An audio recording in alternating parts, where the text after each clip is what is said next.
I was a solo climber.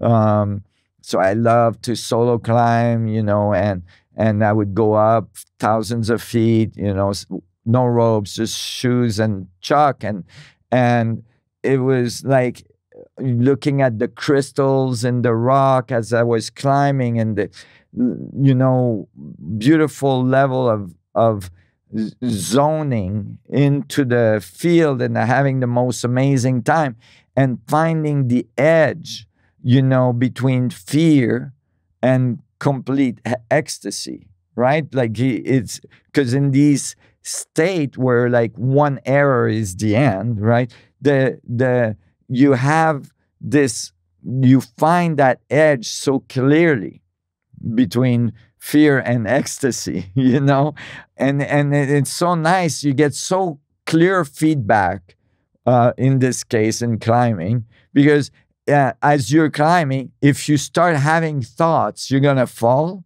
if you look down and start thinking you're gonna fall, it's almost instantaneous. I feel it right now talking about. It's almost instantaneous. Your hands and your palm of your hand starts to get wet.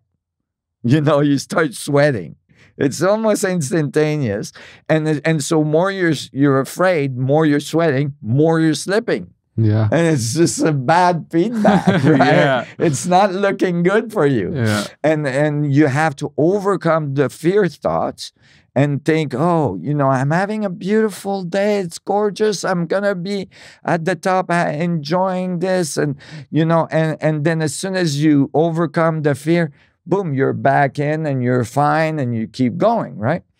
So these were moments that were important for me, because I was terrified to do this work. I mean, I wasn't terrified to do the work because I was so, and I am still so passionate about it. But at the time, I was definitely terrified to try to bring it to the world.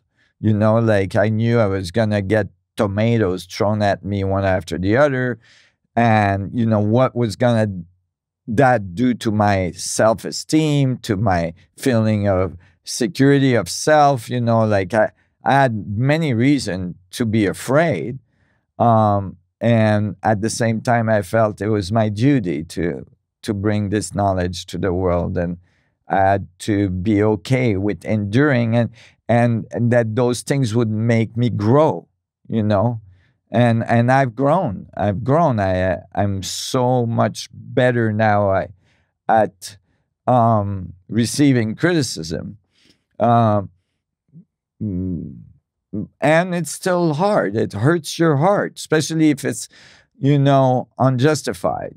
If you know, if somebody looks at my equation and says, okay, this term here is false, or it's wrong, or this equation is false, or you have to fix this, or that, you know, thank God, thank you for telling me, or let me work this out.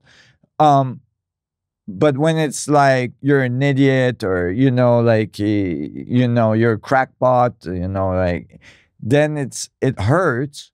And it's not so much what they're saying about me that hurts, is when I see people that were interested get diverted because they heard something from somebody that had nothing to do with the physics, you know, then it hurts my heart that that person was interested and now thinks I'm a crackpot because they read it on some thread, you know, on Reddit or whatever, you know. And that's painful.